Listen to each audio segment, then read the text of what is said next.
Добрый день, друзья, меня зовут Денис Дерменжи, это АТВ.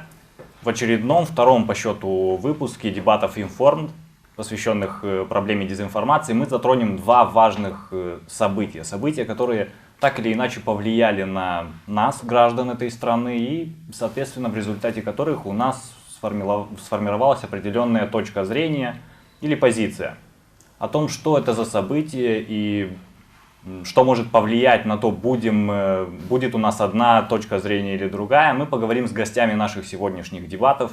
Это политический комментатор Корнелий Учуря. Здравствуйте. Здравствуйте. И исполнительный директор Института стратегических инициатив Инна Шупак. Добрый день. Здравствуйте. Так, мы, наверное, сразу перейдем к сути, перейдем к этим самым темам. Первая тема – это пандемия коронавируса и, соответственно, вакцинация от ковида. Коронавирусу скоро исполняется год, то есть 2 года. И за этот период мир был вынужден столкнуться с беспрецедентной по масштабам пандемией, когда так много еще неизвестно, когда ситуация меняется едва ли не ежедневно. Естественно, что люди всюду ищут информацию и зачастую становятся жертвами непроверенных фактов, слухов и дезинформации. Я бы хотел узнать, вот как по состоянию на сегодняшний день вы оцениваете освещение кризиса, вызванного коронавирусом, в молдавских СМИ, и что это за дискурсы, то есть как, по-вашему, они влияют на формирование настроений в обществе, то есть это критика, истерика. Да, спасибо за то, что затронули эту важную, как мне кажется, тему, которая касается жителей любого региона Республики Молдова, как правого, так и левого берегов. На данный момент, исходя из официальной информации Министерства здравоохранения, всего 27% граждан Республики Молдова получили обе дозы вакцины. Хотя, если вспомнить и проанализировать заявления молдавских политиков, как справа, так и слева, где-то это полгода назад, то все исходили из того, что к этому моменту мы достигнем чуть ли не 60% вакцинации. По моему мнению, власти провалили кампанию по продвижению вакцинации в Республике Молдова, и причем я говорю здесь о власти как прошлой, так и нынешней. После парламентских досрочных выборов в июле этого года. И мне кажется очень важным, чтобы и гражданское общество, эксперты, люди с разных областей, у которых есть какой-то авторитет и вес в обществе, подключились к тому, чтобы объяснить гражданам Республики Молдова, большей части граждан Республики Молдова, которые до сих пор сомневаются в эффекте вакцинации, которые до сих пор исходят из того, что а вдруг информация, которую я слышу от своих друзей, знакомых, из каких-то социальных сетей, которые очень часто передаются по мессенджерам типа Viber и WhatsApp, о том, что, мол, вакцинация может негативно повлиять на деторождение, о том, что вакцинация той или иной вакциной может повлиять на состояние здоровья. Да и вообще, зачем вакцинироваться, если есть определенное количество людей, которые, несмотря на наличие обеих доз вакцины, все-таки заболели коронавирусом. И мне хотелось бы, я достаточно долгое время надеялась, и в принципе еще надеюсь на то, что власти Республики Молдова, политическая элита в принципе сможет как-то скоординировать свои действия для того, чтобы вот собраться вот в одной такой студии, причем политики справа, слева, с центра, с парламента, внепарламентская оппозиция, и по крайней мере по одному очень важному для здоровья населения вопросу достигли бы компромисса, вот так бы обратились бы ко всем и сказали, да, что мы призываем вас вакцинироваться по той простой причине, что вакцина защищает, и это доказано научными исследованиями, защищает от тяжелого течения заболевания коронавирусом. И если проанализировать те же данные официальные Министерства здравоохранения Республики Молдова, да и Министерства здравоохранения стран, граничащих с нами, стран региона, то можно увидеть, что 98% тех людей, которые попадают в интенсивную терапию, то есть у них тяжелое течение заболевания, которое нуждается в дополнительном кислороде. Это люди, которые не получили вакцину. И вообще, мне кажется, что просто поразительными нужно понимать, что, например, многие мои знакомые, они удивлены, что как же так, у вас такой низкий уровень вакцинации, хотя, в принципе, у вас есть на выбор любая вакцина. Хочешь такой, хочешь такой, то есть в этом нет никаких проблем. Здесь мы находимся в привилегированном положении. В этом смысле, кстати, надо поблагодарить политиков и справа, и слева, которые использовали свои связи для того, чтобы был этот самый выбор. Поэтому мне кажется очень важным, что и в смысле вопросов вакцинации, да и вообще в смысле анализа тех или иных политических, социальных вопросов, очень важно, чтобы граждане получали информацию не из одного источника. Это может быть очень опасным, поэтому мой призыв всегда и везде остается: пожалуйста, да, не доверяйте слепо тем или иным, одному тому или иному источнику, а старайтесь диверсифицировать эти источники, и, да, как говорится, истина где-то рядом. Господин Чуря, вы как считаете, то есть вот за этот период, за эти 2 года уже почти, что вы успели заметить в том, как средства массовой информации освещают и как они справились с этим освещением? Ну, я смотрю на эти вещи и как простой человек, который вакцинировался, хотя изначально и у меня было определенное опасение и недоверие, но масс-медиа сделала свое дело и, по крайней мере, меня убедила. Я вижу, что это, скорее всего, это дало хороший результат, но я смотрю и на это как политолог, смотрю политически, потому что я вижу 2 течения, которые сейчас находятся как бы в противостоянии. Это люди, которые говорят о том, что вакцинация обязательна, и даже в некоторых странах они хотят, чтобы это стало обязательным для всех людей. И есть люди, особенно в традиционных обществах, где очень важную роль играют ценности, как-то уходить от вакцинации как нечто новое, неизведанное, а люди в традиционных обществах вот относятся с опаской ко всему новому и неизведанному. И вот именно в таких традиционных обществах, и мы живем в этом обществе, нужно помогать людям сделать правильный выбор, потому что не все, что новое, оно опасное. Наоборот, в нашем сложном мире, где происходят разные явления, и вот пандемия, она была вызвана вот, сложными процессами, которые происходят в мире, нужно адаптироваться, нужно меняться.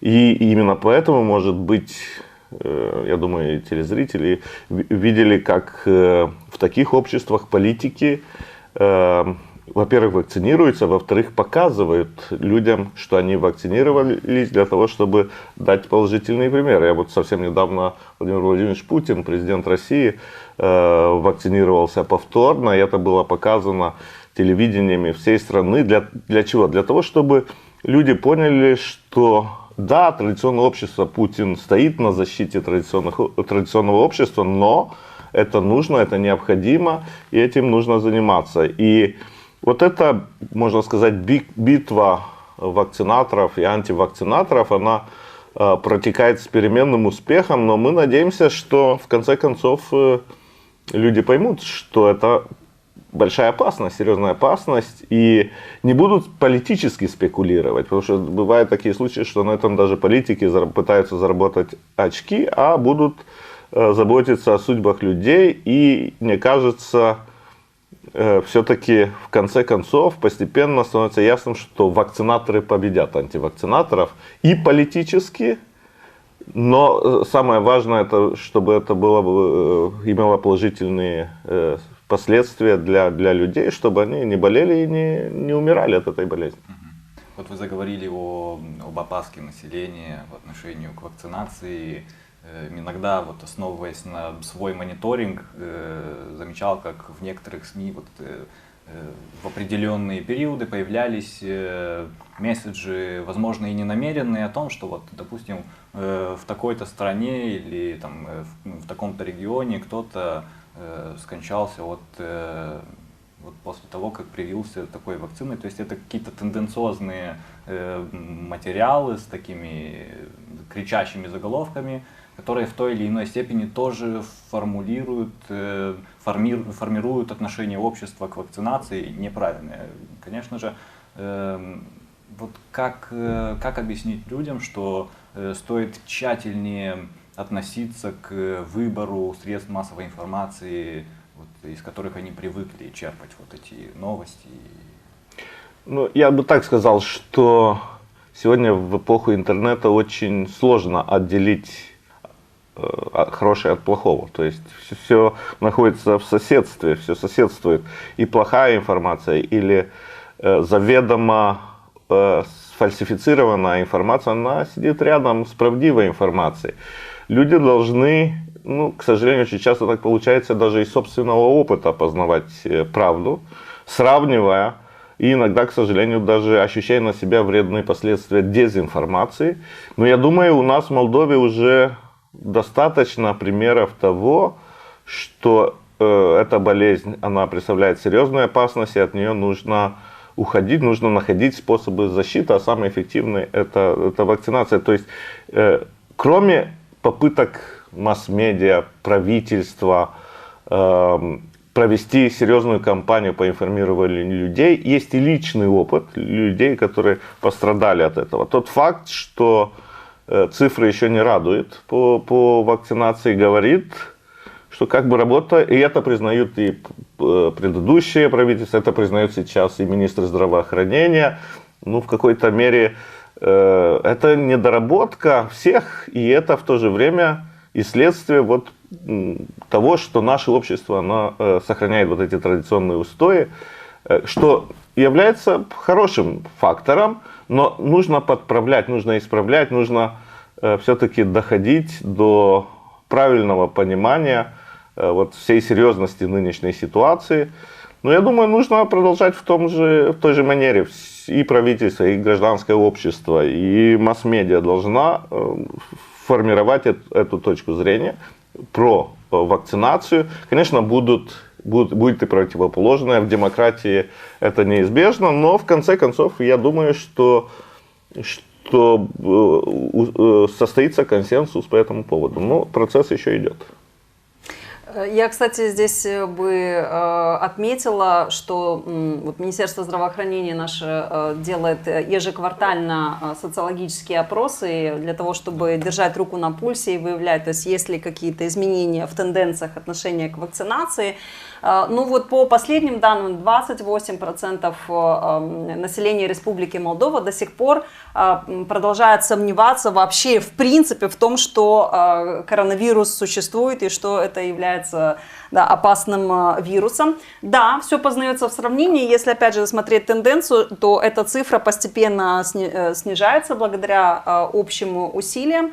Но тем не менее, это фактически 1/4 часть населения страны. И мне кажется очень важным и пока недооцененным том факт, чтобы понимать, почему люди не вакцинируются. Да? То есть есть эти 28%, которые в принципе до сих пор их не убедили, что это опасная болезнь. Значит, для них нужны определенного рода месседжи и видеоролики, может быть, с какими-то картинками, или картинками, может быть, в меньшей степени, а историями тех людей, которые прошли через интенсивную терапию, своими глазами увидели, что это, да, больше привлекать медицинский персонал, да, к каким-то своим личным историям или их семей, не говоря уже о том, что по возможности, может быть, даже тех, кто скончался из-за этой болезни, их родственников, привлечь, да, вот к каким-то дискуссиям или видеороликам. Есть часть людей, которые, вот как мы говорили чуть ранее, которые сомневаются в том, что вакцинация в принципе эффективна. Значит, для них месседж должен быть другой. По возможности никто, сейчас мы все работаем онлайн, никто не мешает, например, брать интервью у научных исследователей из Европейского Союза, из Российской Федерации, представителей Роспотребнадзора, ученых из Соединенных Штатов Америки, да, из региона Восточного партнерства, да, для того, чтобы они очень кратко, но доступно и простым человеческим языком объяснили, да, что вот эта вот история, да, о влиянии негативном на бесплодие, это миф, да, то есть это не подтверждено, да, и далее по списку, что это живой вирус, что это, я уже не говорю о пресловутом чипировании и влиянии Билла Гейтса и так далее, да, для того, что, может быть, людям недостаточно того,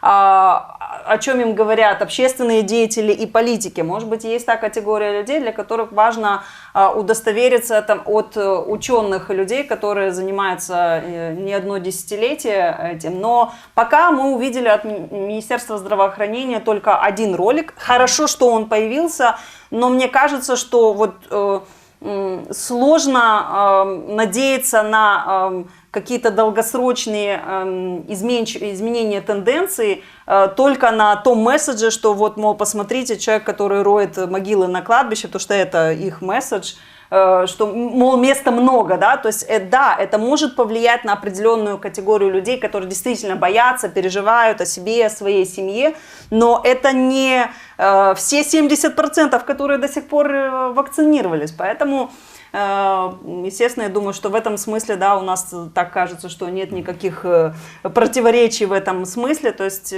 всем честным миром, да, то есть нужно как-то находить, по крайней мере, здесь точки соприкосновения. И здесь я добавлю к тому, что сказал господин Чуря, о чем мы говорили чуть ранее. Очень важно, чтобы и политики или представители на местного уровня, да, потому что, в принципе, если мы посмотрим по барометру общественного мнения, то уровень к местным органам власти является одним из самых высоких. Да. Очень важно, чтобы и примары, и представители местных советов от разных политических партий тоже проводили такие кампании по продвижению необходимости вакцинации, а не только перекладывали это на плечи одного спикера парламента Республики Молдова. Ну и здесь, конечно, немаловажно, чтобы и представители религиозных, да, структур и церкви тоже более активно продвигают, потому что, насколько я понимаю, официальная позиция и патриархии, и митрополии Республики Молдова, Молдавской митрополии состоит в том, чтобы призывать людей к вакцинации.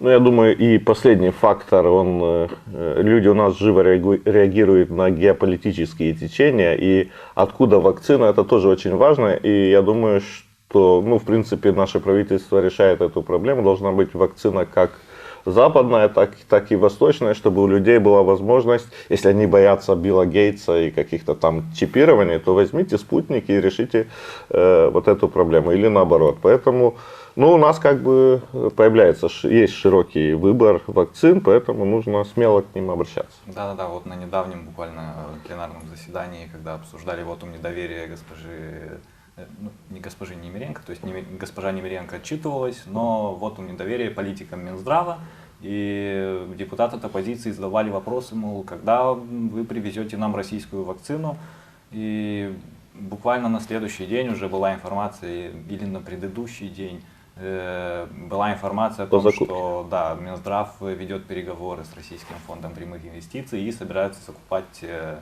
100 тысяч доз спутника. Я думаю, это, кстати, полезная информация для телезрителей, которые, да, будем надеяться, что финальный итоговый вариант закупок будет до конца года, и да, что люди воспользуются этой возможностью.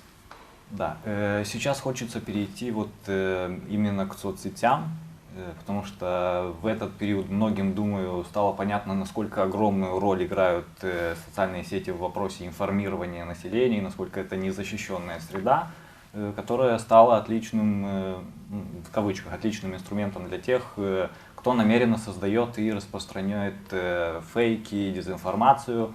В последнее время даже появились какие-то лидеры мнений, которые теперь на фоне антивакцинаторских таких настроений провозглашают на митингах недееспособность властей, правительства и выражают мнение, выражают желание взять под контроль ситуацию. То есть это и постоянные выступления в соцсетях и с такими же дезинформирующими месседжами вакцинации, которые называют чипированием. И, то есть это люди, которые на постоянной основе производят антиваксерский контент в стране. Можно ли с этим как-то бороться? И почему, по-вашему, одни пользователи социальных сетей больше подвержены там, или чаще становятся жертвами дезинформации, чем другие? Чем это вызвано? Ну да, идеологическая война, она всегда будет, и в этом заинтересованы наши политики, большие игроки. Поэтому разные средства массовой информации предоставляют разную информацию, даже нельзя исключать для политической мобилизации. Но все-таки в вопросе вакцинирования, мне кажется, что истина, сказано было где-то рядом, истина, она обнаруживает себя. То есть люди, которые стоят на противоположных позициях, которые являются антиваксами, они все, заболевая, они приходят к истине, потому что она очевидна.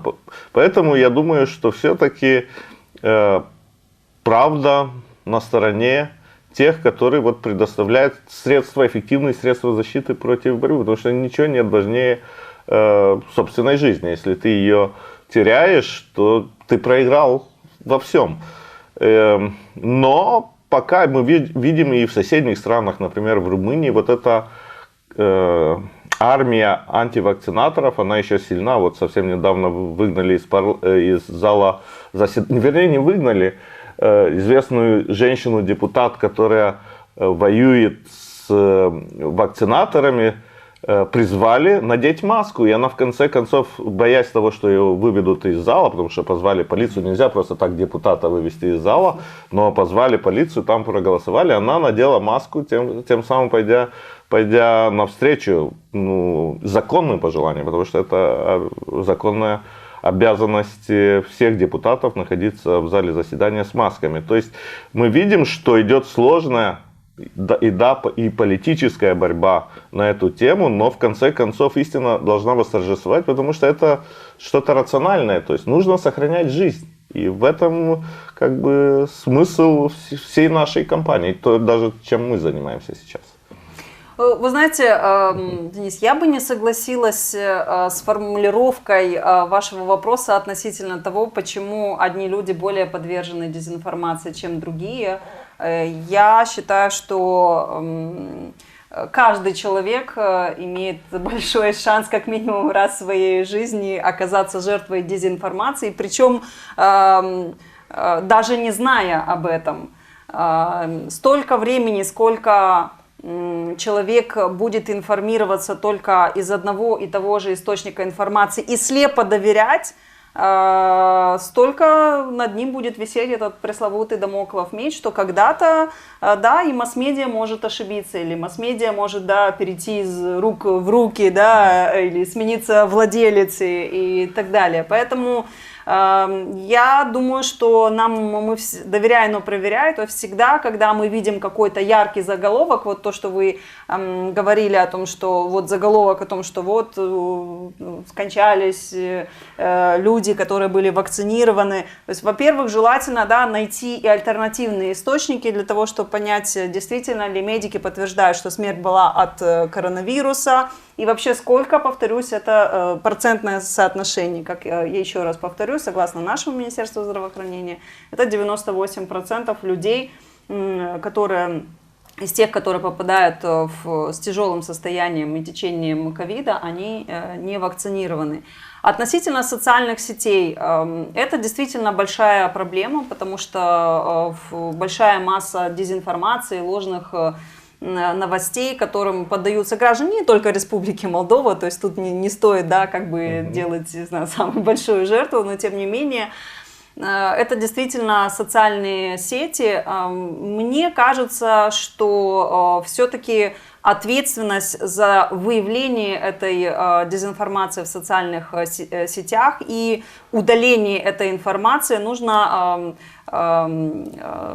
поставить на плечи администрации данной социальной сети.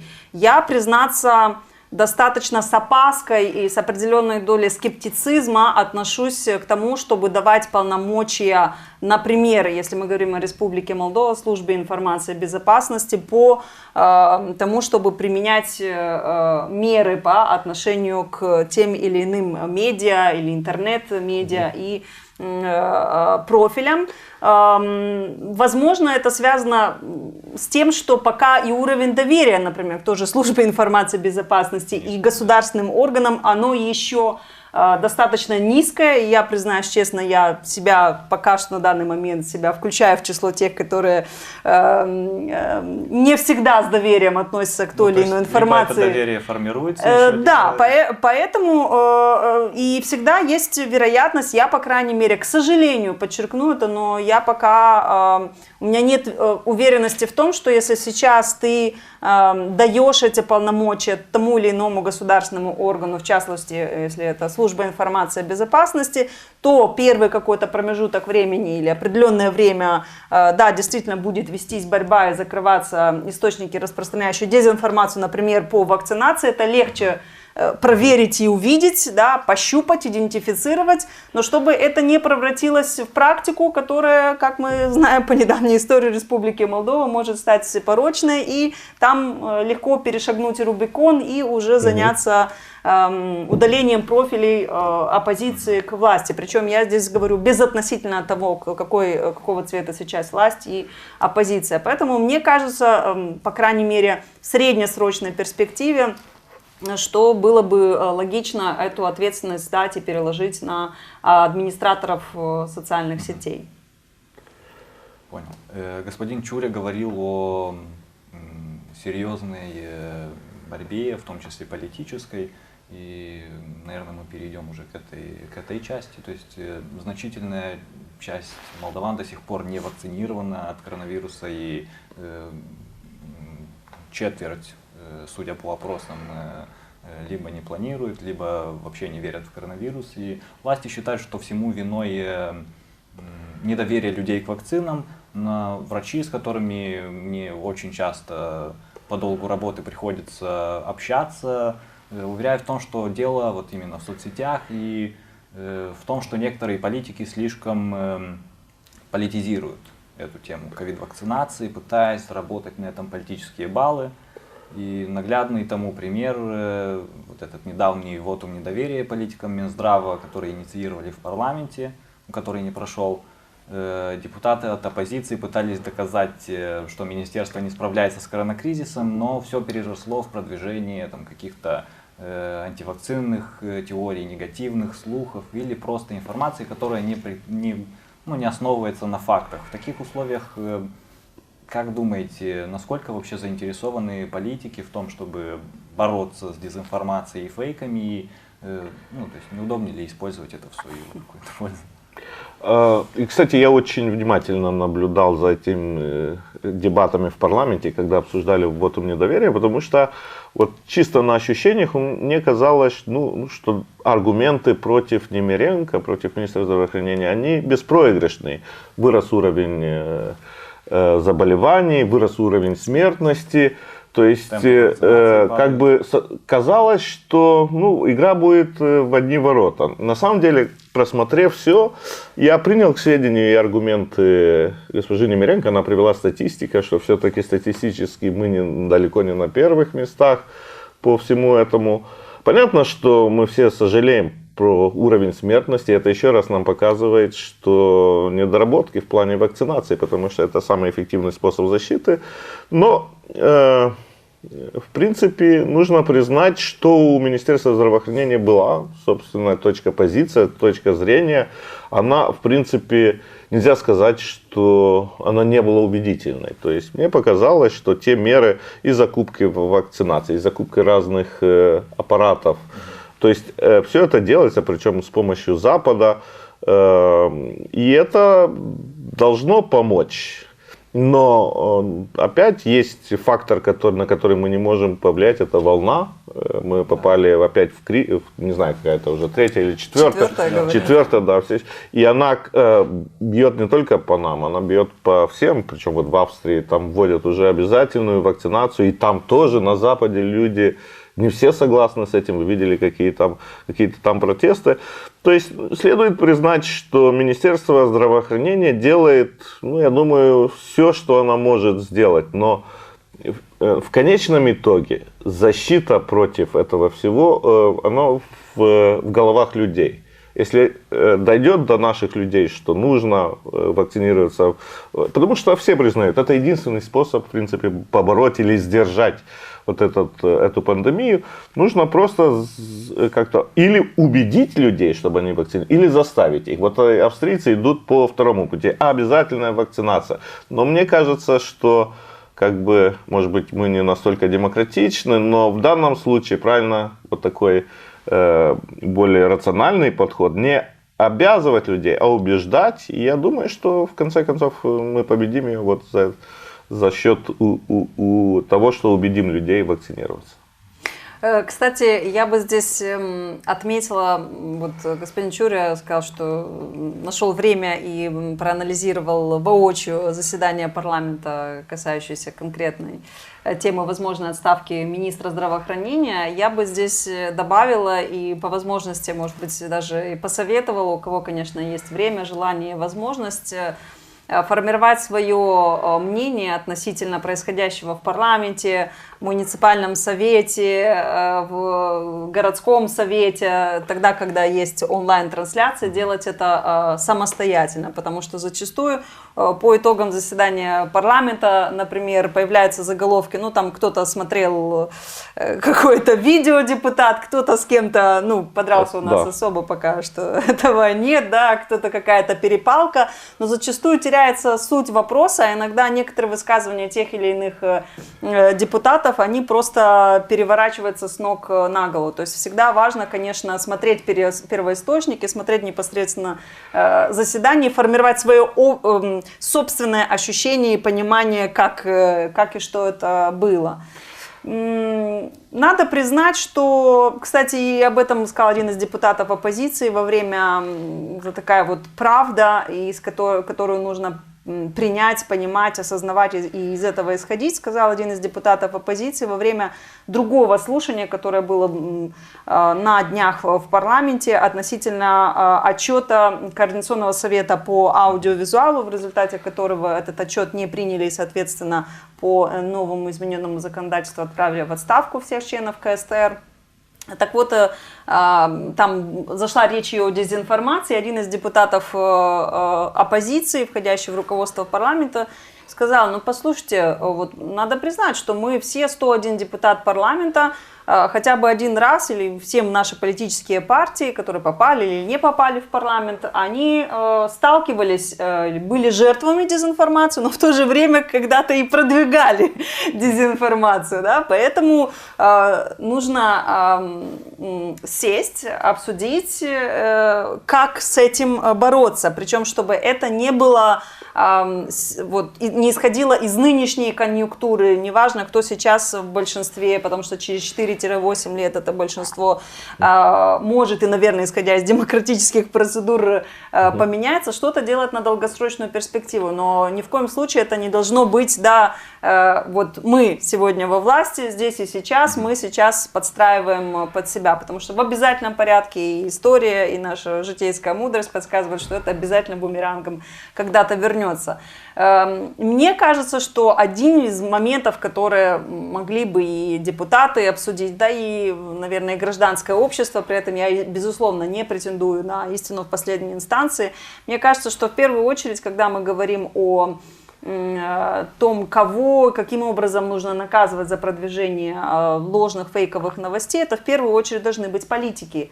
И при этом и представители государственных органов власти, потому что зачастую, и вы здесь отметили, Денис, в своем вопросе, нужно ли это политикам. Да, надо признать, что особенно в пылу предвыборных кампаний, на эмоциях или в желании получить в краткосрочной перспективе как можно больше голосов, какие-то люди, причем, опять же, неважно, справа либо слева, они готовы поставить на кон все, и пойти по пути наименьшего сопротивления. А путь наименьшего сопротивления – это придумать какую-то историю. То есть мы примерно представляем, какие какого рода страхи, да, существуют у части населения молдавского, да, и когда ты понимаешь, что есть разделительные линии, будь это язык, идентичность, геополитические настроение, да, то есть важно нажать, да, на какую-то кнопку в какой-то момент, и сразу разговор идет на эту тему, ты думаешь, что ты в краткосрочной перспективе, взяв больше за счет этого голосов, да, соответственно, твой оппонент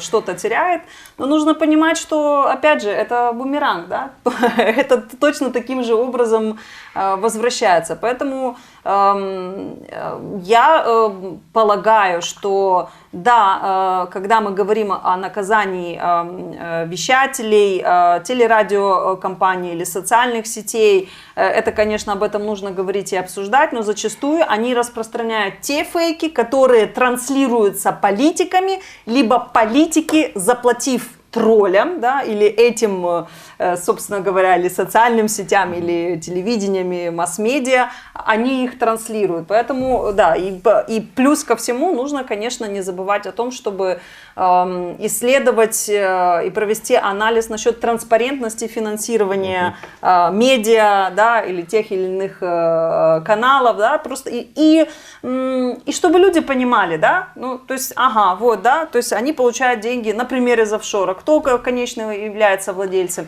Естественно, мне кажется, что тогда, когда человек понимает, да, вот у нас сколько телевидений, кто является реальным владельцем тех или иных медиахолдингов, соответственно, я думаю, у многих из нас будет еще больше стимула пойти по нашему совету и получать информацию из разных источников, из разных медиахолдингов, потому что каждый иногда из них может говорить какую-то часть правды, но не говорить все в общем. Вот в условиях, когда дезинформация в любом случае добирается до слушателя, до читателя, до гражданина, то есть в нынешних условиях нужна какая-то всеобъемлющая, вот, единая стратегия борьбы с этой дезинформацией, как она должна выглядеть. То есть достаточно для того, чтобы вот фейки, такие платформы, как StopFalse, объясняли, почему это фейк, и, то есть почему это не так, почему это дезинформация, или нужно что-то более конкретное, и какие-то полноценные курсы или уроки медиаграмотности в школе на национальном уровне. Ну, вы знаете, тут можно поспорить, какая стратегия борьбы с фейками является наиболее эффективной.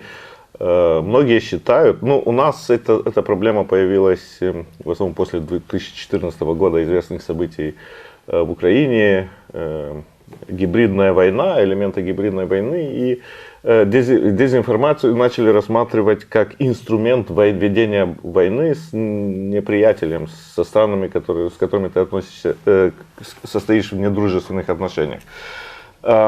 Но все-таки демократия есть демократия, и демократические принципы незыблемы. Закрывать, вот одна из главных стратегий — это давайте закроем, давайте запретим, давайте не дадим открыться каким-то. И у нас есть проблески, и во всем мире есть элементы вот этой стратегии. На известных соцсетях закрывают определенные профили, вводится цензура под благовидными предлогами, но в принципе это означает сужение зоны свободы, зоны свободного выражения. Свободное выражение, свободное волеизъявление, оно становится опасным, потому что мы находимся в мире ведения политических войн. И есть и другие элементы, более мягкие. Вот открыть разъяснительное, ведение разъяснительной работы. Это платформа типа StopFalse, StopFake, в котором, берутся вот эти примеры дезинформации, они объясняются, раскрываются, где правда, а где ложь. Но проблема этих платформ состоит в том, что нет в нашем мире информации полностью ложной. В этом и суть, эффективность ведения вот так называемой гибридной войны. Нужно дать часть правды и часть ложи. И тогда эта информация будет съедена на обед нашими зрителями. Значит, я думаю, что, во-первых, путь закрытия и введения цензуры, он полностью неприемлем. Даже допуская этот риск, что люди будут потреблять фейки. известно выражение, на которое строились демократии. То есть я с вашей точки зрения не согласен, но ради того, чтобы вы высказывали свою точку зрения, я готов пожертвовать своей жизнью. Это известное классическое выражение, оно как раз и раскрывает вот всю суть построения демократического информационного общества. И мне кажется, что люди, они умные существа, мы все умные существа, они постепенно могут и в состоянии отделить правду от лжи, качественную информацию от некачественной. Я убеждаюсь в этом и в нашем обществе. Вот раньше весь этот черный пиар, дезинформация по поводу определенных даже политиков, всякую там ложь, которые показывали, люди очень живо на это реагировали, и на них это влияло. Это было видно даже на выборах, как-то результаты. А сейчас, когда ты дашь какой-то пиар на какого-то политика, люди 100 раз подумают, прежде чем сделать вывод в ту сторону, в которой это желает тот, который выдал информацию. То есть мне кажется, что путем проб и ошибок, да, это сложный процесс, но люди становятся все умнее и лучше могут отделить правдивую информацию от ложной. Ну, а неправительственные организации и вот эти платформы, они должны, конечно, все-таки разъяснять, показывать, вот как приемы, как это делается, как лепят фейки, фальшивую информацию, и люди постепенно будут отделять ее от правдивой информации. Я придерживаюсь мнения, что о какой бы стратегии ни шла речь, будь это стратегия в области образования, масс-медиа, борьбы с дезинформацией, в области здравоохранения, она тогда и в том случае будет иметь долгосрочные позитивные эффекты для модернизации Республики Молдова, когда она будет широко обсуждена с обществом, с гражданским обществом, с экспертами. Ни в коем случае не принимать это за ночь, сегодня зарегистрировали, завтра быстренько приняли. Это сразу же свидетельствует о том, что что-то там неладно в датском королевстве. И в обязательном порядке наличие как можно более широкого консенсуса между разными частями общества. Это, собственно говоря, была одна из точек критики в свое время, например, вот той истории с изменением избирательной системы, да, и в принципе этот прецедент решения Венецианской комиссии, рекомендации Венецианской комиссии можно переложить на все остальные государственные политики в Республике Молдова. Меняя что-то, да, не ломать здесь и сейчас, а даже если и ломать, но для этого нужен широкий компромисс в обществе. Иначе через 4-8, ну максимум 12 лет, тогда, когда придут другие силы, да, политические, с другим видением, с другой противоположной идеологии, то есть точно так же сломает и отзываясь о прецеденте, а вот посмотрите, так уже было до нас. Мне кажется, что до сих пор остается недооцененным важность уроков медиаграмотности в учебных заведениях в Республике Молдова. Вообще так получается, что очень многие политики и политические силы безотносительно окраски, они зачастую говорят о том, что во время предвыборной кампании образование – это наш приоритет, но как-то пока все еще остается достаточно консервативно в системе образования. Может быть, это и неплохо, может быть, здесь, да, действительно не нужно рубить с плеча, но есть вот, например, конкретные данные относительно вот этих самых уроков медиаграмотности. Вот депутаты в парламенте, когда анализировали отчет Координационного совета по аудиовизуалу, они много говорили о том, что друг друга обвиняли. Кстати, это один из тот случаев, когда все из говорящих говорили правду, да, ну то есть все оперировали справедливыми аргументами, но при этом как-то не затронул вот эту историю насчет медиаграмотности, что как, например, получается так, что с 2017-2018 учебного года Министерство образования ввело уже уроки эти медиаграмотности как опциональную дисциплину, но уже на данный момент более 7 тысяч учеников прошли через эту дисциплину.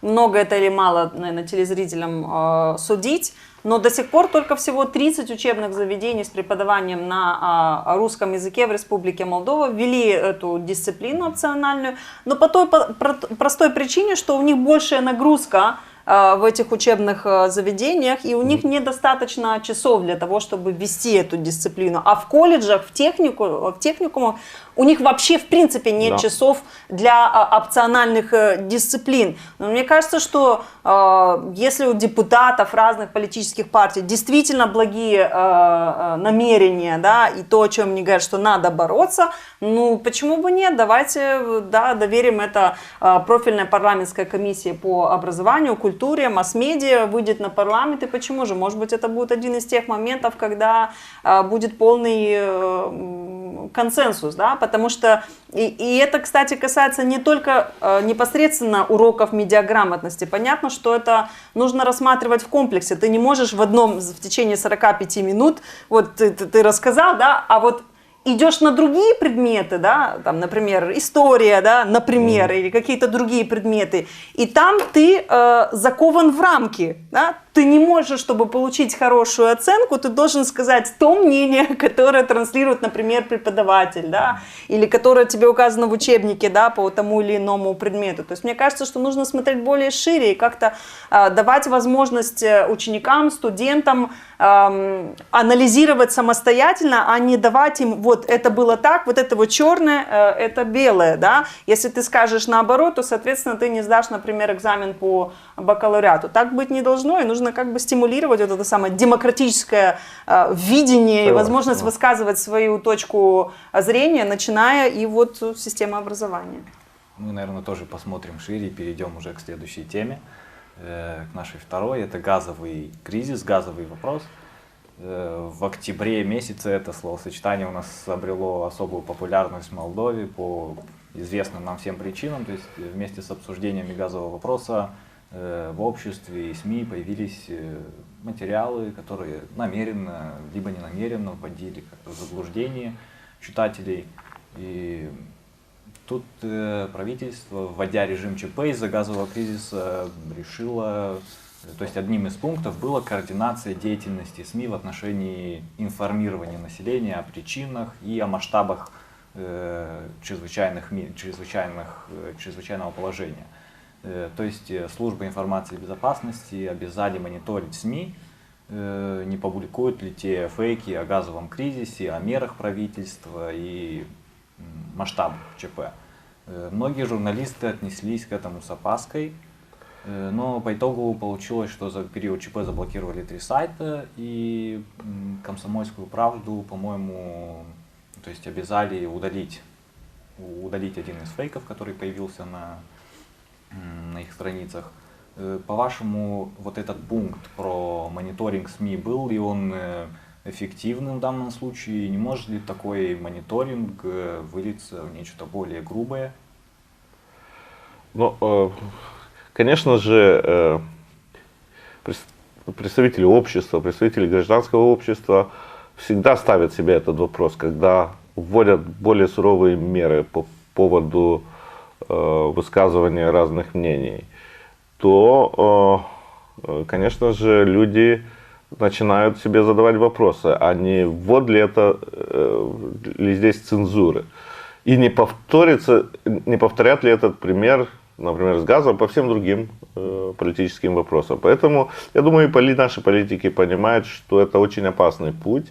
И, как вы правильно сказали, в принципе, несмотря на то, что они ввели эти более строгий надзор, в принципе, ничего такого серьезного не было выявлено, что означает, что это было скорее вот такие опасения, был страх перед какой-то вражеской кампанией, которую кто-то проведет для того, чтобы политики проиграли голоса избирателей. Но на самом деле ничего страшного не произошло, был обмен мнениями, да, некоторые критически высказывали по поводу поведения политиков в это время, те, которые вели переговорный процесс. Но в конце концов, несмотря на повышение тарифов, результат был относительно неплох. Очень важно все, что будет длиться дальше. То есть, что будет делать дальше правительство, давать она будет или не будет компенсации, находить дополнительные средства для выплаты долга «Газпрому». То есть эти моменты можно решать, в принципе, в рабочем порядке. А блокировать поле масс-медиа, это неэффективно, потому что все равно информация просочится, она дойдет до потребителей информации, и если будет цензура, то ее эффект будет еще сильнее. То есть нам не дают эту информацию, значит, правительство что-то скрывает от нас, и тут еще цены повышаются, и тогда результат будет намного хуже. Поэтому я думаю, что наоборот, наши политики должны использовать средства массовой информации не для того, чтобы они скрыли что-то, а наоборот, чтобы все раскрыли. То, что, вот, например, то, что не нужно открывать, не надо открывать, например, коммерческую тайну между «Газпромом» и «Молдовагаз». Никто, в принципе, и не требует, чтобы были раскрыты детали. Но все остальное очень важно. Цена на газ, как прошли переговоры, каковы отношения с Россией. Все это должно быть в эфире, все это должно обсуждаться. И если у кого-то, может быть, возникнет ошибочное, критическое мнение по этому поводу, все равно это мнение нельзя запрещать, его нужно запускать, а потом ее обсуждать. Ну, как я уже сказала, я остаюсь адептом того, чтобы не давать слишком широких полномочий тому или иному государственному институту, включая службу информации и безопасности, по самостоятельному принятию решения, кого, как, когда закрывают. Мне кажется, что да, это должна быть какая-то более коллективная ответственность, либо как минимум, повторюсь, то есть это либо владельцы тех или иных медиакомпаний, если в случае медиакомпании, если они это не делают, то тогда у нас есть Координационный совет по аудиовизуалу, который, соответственно, уже принимает решение о наказаний. Кстати, эти наказания, то есть тогда, когда телевидение не исполняет ряд решений, это все может дойти и до лишения лицензии. Все это согласно новому кодексу об аудиовизуальных услугах. Либо, если в случае мы говорим о социальных сетях, это речь идет об администраторах социальных сетей. Однако здесь тоже нужно проверять, потому что мы знаем по примерам, которые случились, например, в Соединенных Штатах Америки, тогда, когда, например, администраторы социальной сети Facebook и ряда других приняли решение, да, что вот это фейк-ньюс, да, что, скажем так, тоже было поставлено под вопросом частью, например, американского общества. И у нас в молдавском обществе жалуются, что некоторые в Фейсбуке, что вот закрывают, не дают высказывать, то есть это работает и против нас, и в принципе не всегда обосновано. Ну, я, например, знаю, что да, в Фейсбуке на территории Республики Молдова они закрывают те каналы или те профили, которые продвигают, например, антивакцинные теории, насколько я знаю, да, или информацию, которая была дезавуирована, да, что да, это на самом деле не соответствует действительности. Ну, например, там, навскидку из последнего, то, что во время предвыборной кампании одна из политических партий выставила фотографию, это было, кстати, на Фейсбуке, что вот в Дандюшанском районе, посмотрите, 60 тонн яблок, все, власть не справляется, что это такое, все пропало. На второй день на одном из порталов, то есть они пошли непосредственно к человеку, вот что значит первоисточник. Взяли интервью, и этот предприниматель сообщил: послушайте, нет, я не выкидывал эти яблоки, просто я решил дать их на сок, для того, чтобы легче трактору было вывезти, я их оставил у обочины дороги. То есть в этом и есть момент, что согласно вот этому кодексу аудиовизуальных медиа, уважающие себя журналисты или медиа, которые действительно претендуют на то, чтобы быть объективными и независимыми, они должны различать факты и мнения. То есть зачастую люди, не спрашивая вторую сторону, да, они это представляют, что как свершившийся факт, а нам с вами, уважаемые граждане, в этом смысле нужно быть бдительными. В том, что касается, возвращаясь к истории с фейками, которые были во время газового кризиса, даже если допускать, что на данный момент эти полномочия есть у службы информации и безопасности, я остаюсь сторонником того, что тогда и если происходит этот анализ, то он должен быть объективный со всех сторон. Да? То есть если вот была информация, и она оказалась фейком и была дезавуирована представителями госорганов соседней Украины о том, что это фейк, что Украина предоставила там определенное количество квадратных метров, да, кубометров, да, газа для Республики Молдова, что, мол, якобы это было сделано в обмен на то, чтобы в Молдове как-то забыли о деле похищения украинского судьи Чауса, да, то есть благодаря заявлениям госорганов Украины было установлено, что это фейк, да, и вот, соответственно, один из каналов был закрыт, но при этом мне вспоминается, что была и другая история, которая была, интервью, или заметка, которая была распространена известным международным изданием Financial Times, которая заявила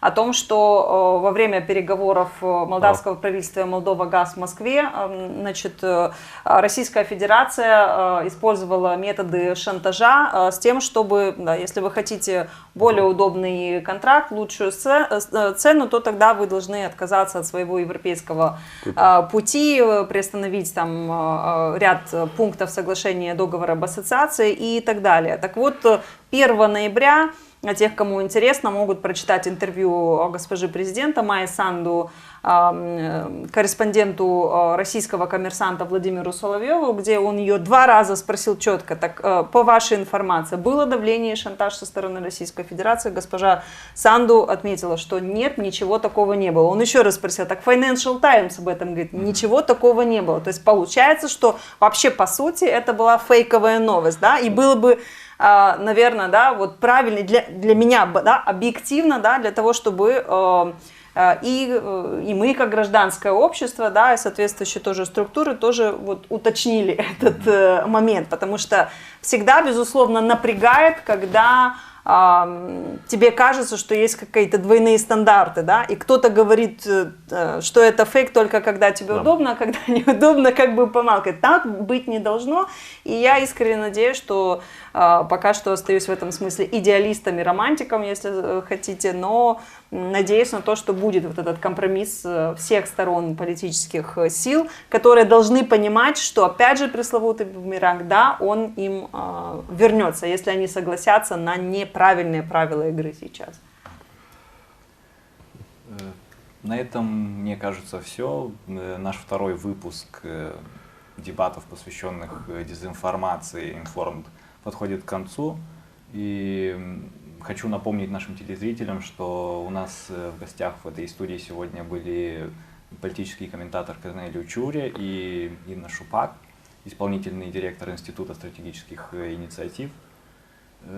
Также хочется отметить, что эти дебаты были организованы в рамках проекта Informed против дезинформации в Республике Молдова, и этот проект реализуется Берлинским институтом европейских политик в партнерстве с Институтом стратегических инициатив Молдовы и Институтом европейских политик и реформы Молдовы при поддержке Федерального ведомства иностранных дел Германии.